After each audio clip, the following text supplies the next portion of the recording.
But we're going to talk about something else that is often spooky here, and that is myths, financial myths. Now, why are they important or not important?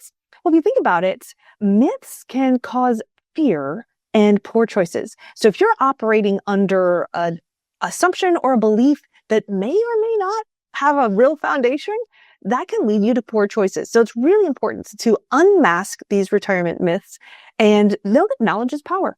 Unmasking myths can lead you to better retirement outcomes as well as peace of mind, can help you to secure your financial freedom and take control of your future.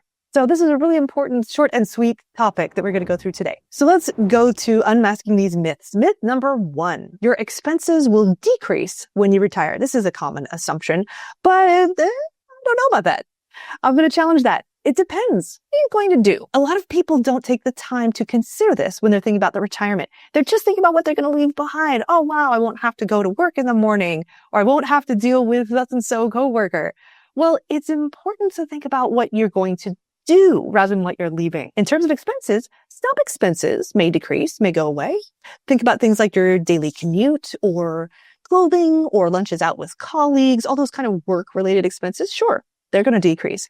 But some expenses may increase. Many people, for example, plan to travel or do something fun, pursue some hobby when they retire.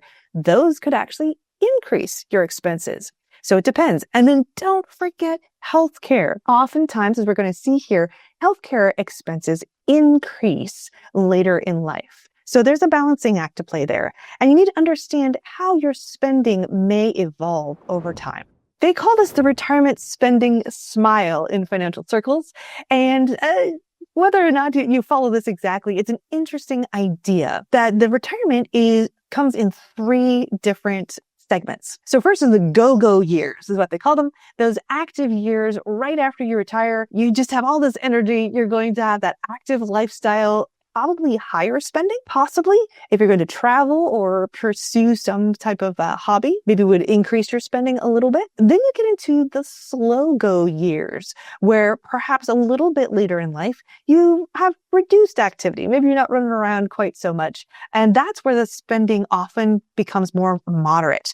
So the smile part is, if you chart this out, and they actually have, there have been studies on this, the spending will tend to go down, and then in those kind of mid-retirement years, that's where it bottoms out, the bottom of that smile. And then you get increased spending in those no-go years, increased healthcare and support costs. So spending may go down, but then it comes back up. So how do you navigate this? Well, your budget blueprint here, how to prepare for retirement costs, is to be aware, to know that this can happen, and to stay on top of it. Don't operate under assumptions. Create and update a detailed budget and think about what may change. On our website, shadowridgeinvest.com, you can download a retirement budget spreadsheet, and it helps you to think about your current expenses in one column, and then what may change in retirement in the other column, and what adjustments you might need to make. Big thing here, guys, is just to prepare, don't assume. Consider also how you will pay for those healthcare needs.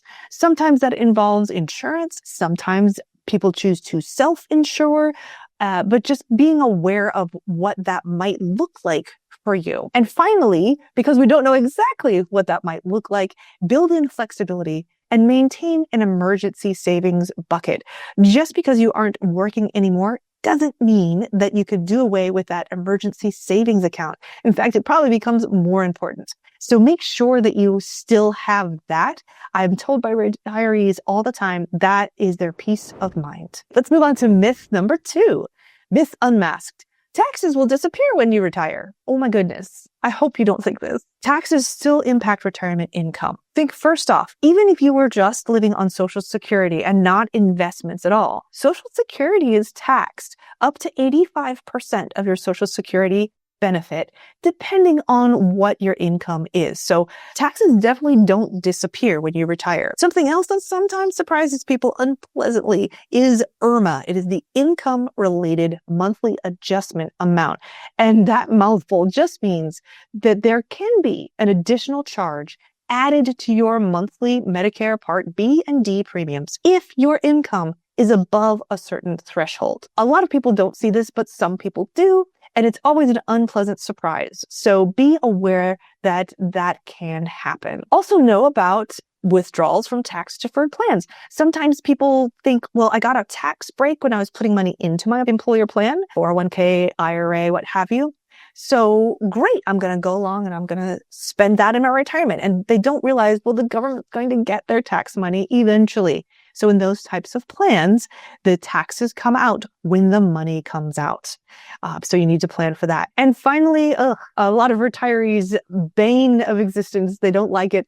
RMDs are required minimum distributions at age 73 or 75, depending on your birth date. That's an amount that will be required to be taken out, whether you need it or not, in your 70s.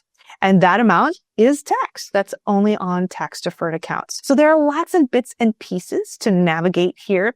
So how do you navigate this? Well, navigating and mastering your money, tax smart retirement saving strategies are, first off, please don't neglect Roth options. Use a mix of tax deferred and tax-free accounts.